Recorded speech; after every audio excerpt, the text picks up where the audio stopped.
Good morning, my oh so beautiful best friend Keisha, pero ako pa rin na mas maganda. Yo. Ay, ang pangit ng energy. Hindi tayo match today. How about we play some boxing para boxing match? Sige. Pangit talaga. Mukhang pagod na pagod ka dyan ah. Kaya hindi ko na alam, okay? Feeling ko nauubusan ako ng battery mag-aral. Halata nga, parang hindi ka na motivated this past few days. Oh, inumin mo muna tong Nutriboost. Ano na naman yan? Para naman magka-energy ka at masabihin na best friend talaga kita. Oh, inumin mo to. Ito na nga.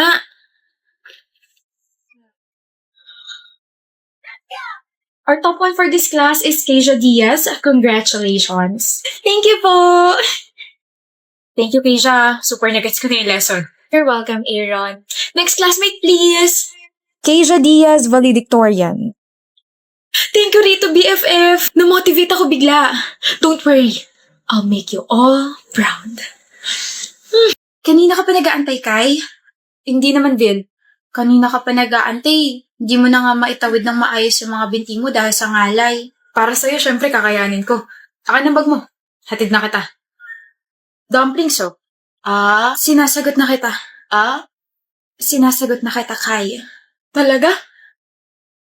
Vil. Para sa'yo, Viel ko. Oh, what's with the flowers? Hindi ko naman birthday. Hindi naman Valentine's Day. Just flowers. Thank you. Love you. I can't believe we forgot our 3rd anniversary. Yeah. Sorry, pagod lang talaga. Same. Tuloy ba tayo this Saturday? Sorry, Viel, may business trip ako sa Visayas eh. Sakto pala kasi may lakad din ako kasama ng mga friends ko. Viel. Are we okay? No, we're not okay, Kai. We both know we're not okay. Ano nangyari, Vil? Bakit naging ganito? Napagod tayo sa isa't isa. We're not even excited to see each other anymore. No more just flowers. No more small talks. No more celebrations. No more Viel ko. Sorry, sinubukan naman natin ayusin, pero we got bored. Wala na yung sparks. Sorry. Susundin ka ba ng boyfriend mo? Wala akong boyfriend. Ha? Last balita ko sa'yo, kayo pa ni Kai.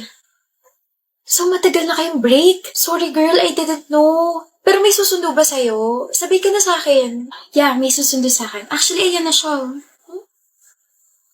Kai? What? Huh? Sabi mo, break na kayo. Wala akong sinabi. I just told you na wala akong boyfriend. Husband, meron. Oh. Kai's my husband. We got married 3 months ago. Huh? We broke up, we parted ways. Then we met after a couple of weeks. We sat there, stared at each other. Then nag-usap kami. After nun, we realized na it's not all about the sparks. Kasi akala namin kapag nawala na yon, kailangan na tapusin yung relasyon. Which is hindi pala. Cringe pakinggan, pero we were reminded of kung bakit nasa isang relasyon kami. Na support system namin yung isa't isa. Diba? Asawa ko na. Hi, love. Hi, Viel ko. Uwi na tayo? Excuse me. Bye, Joey. Ganda mo talaga. Ba't ba ako pumunta sa reunion na to? Sana natulog na lang Ba't nakasimangot ka na naman? Si Yancy kasi. Bakit nag-away na naman kayo? Nakakairita kasi siya. Kwento ng kwento tungkol sa boyfriend niya. Hindi mo na ako interesado sa mga sinasabi niya. May boyfriend na siya? Hindi mo alam? Hindi naman kami close. Basta, dito muna ako sa'yo. What do you mean dito ka muna sa akin? Dito muna ako sa'yo. I don't really want to talk to her. She's annoying. Okay. Anyway, partner tayo sa report ha. Paano si Yancy? Ayoko siyang ka-partner. Okay. Kai, chinat ko na yung parts mo na kailangan mong gawin, okay? Nakalimutan mo na bang may report tayo? Hala, Gail. Okay na kasi kami ni Yancy, kaya kami na lang yung partner sa report. Pero nagpasa na ako ng 1/4 na may pangalan natin kay ma'am kanina. Binawi ko kaagad nung kinausap ako ni Yancy. Pinasa ko yung paper mo na si Anne yung partner mo. Kai? Am I a joke to you? Sabi mo partner tayo. I know, Gail, pero kasi diba, lagi kaming partners ni Yancy, kaya huwag mo na gawing big deal. Parang partners lang sa report, tapos masyado ka namang seryoso dyan. Okay. Nakakainis si Yancy. So magkaaway na naman kayo?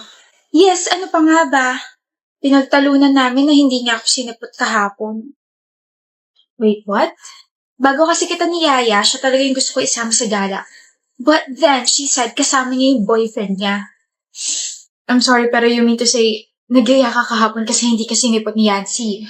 Yes? No. I mean, mag-aaway na naman kayo ngayon, di ba? Kaya mo ako nilapitan ngayon kasi magkaaway kayo at naiinis ka na naman sa kanya. Of course not. Kaibigan kita.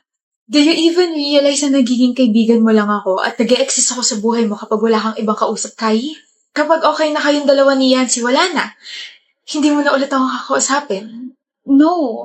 Sorry, pero hindi naman ako nag-e-expect na palagi ka nandyan para sa akin. Pero stop treating me as if I only exist when it's convenient for you. Kale, I think you can't be friends with someone na kailangan mo lang kapag malungkot ka. Sa madaling salita, you can't be friends with me anymore, Kai.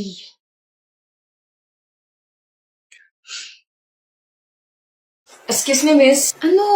May nakaupo ba rito?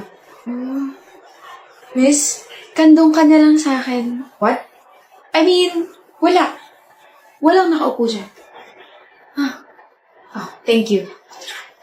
May I ask kung saan bansa ka pupunta? Naku, hindi ako aalis. Wala naman kasi akong pera pang ibang bansa, kaya hinatid lang namin yung pinsa namin. Ay, siya ko nakain. Ikaw, saan ka pupunta? Canada. Oh, vacation? No. I'm staying there for good. Bakit? New environment, I guess. Hindi na kita makikita kahit kailan? Pardon? Wala? Hindi ka na babalik dito? Bibisita ganun? I don't know. But for now, I just want to escape. Mag-iingat ka. Thank you. Ikaw rin. Sige, mauna na ako. Pangalan? Excuse me. Ano pangalan mo? Aaron. Ako si Bam. As in B-A-M-N. Bam. Bye, Bam. Bye, Aaron. Love life na naging flight. Ha? Bam? Bam. Aaron? 5 years ago, di ba nag-usap tayo dito sa mismong airport? Yeah, I know. Aaron. What a coincidence. Kumusta? Ayos lang ako. Saan ka pupunta? Canada. I'm staying there for good. Ikaw ba? Dito na ulit ako sa Philippines titira. It's nice to see you again, Aaron, pero kasi kailangan ko na umalis. We'll see each other again, right? Ha? Wala. Ano, mag-iingat ka bang? Ikaw rin. Mag-iingat ka. It's really nice to see you again, Aaron. Right person at the wrong time. Why am I sad? Bakit ka banding ng tadhana? Good evening, love. How's your day? Sobrang pagod. Kanina ko pa gustong umuwi kasi panikoda yung boss ko eh. Kahit yung hindi ko naman dapat gagawin, sa akin pinapagawa. Galit ka ba? Oo naman. Sino hindi magagalit sa kanya? Tsaka ba't mo pa tinatanong yung obvious? Bakit mo naman ako tinataasan ng boses? Ako ba kaaway mo? Okay, sorry Viv. Pagod lang talaga ako. Then bakit late ka na nakauwi? Naya ako ng boss ko mag-dinner. Sorry ko, hindi ko nasabi sa'yo to. So hindi ka na makakasabay sa akin kumain. Hinintay mo ko?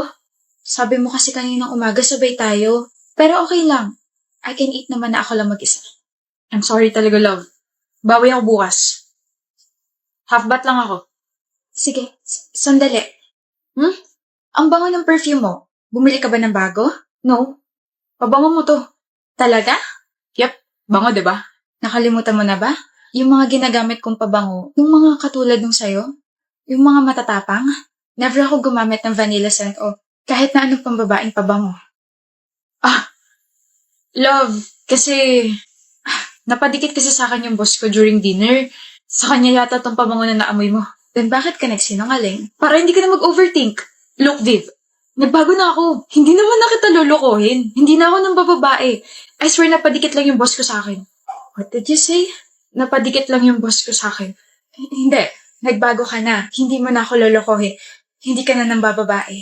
So, ibig sabihin, ilang beses mo na ako niloko dati. Tama pala yung hula ko. Viv, wait. That was a year ago. Nagbago na ako, Viv. Viv, Huwag kang lalapit dahil nagsisimula na ako mandiri sa'yo. I asked you a lot of times. I gave you a chance to tell the truth. Pero totoo pala talaga. Nabihan mo pa ako na nahihibang na ako na gawa-gawa lang yun ang utak ko. Kahit siguro ilang beses mo sabihin na nagbago ka na, kahit ilang beses kang mag-explain, hindi na mawawala sa utak ko yung sinabi mo. Ano pa bang tinatago mo, Ambrose? wala na. Wala na akong tinatago. See? Hindi na ako naniniwala. No. I can't marry you. Viv, malapit na yung kasal natin. At malapit na rin ako maubos, Ambrose. I really can't marry you. Viv,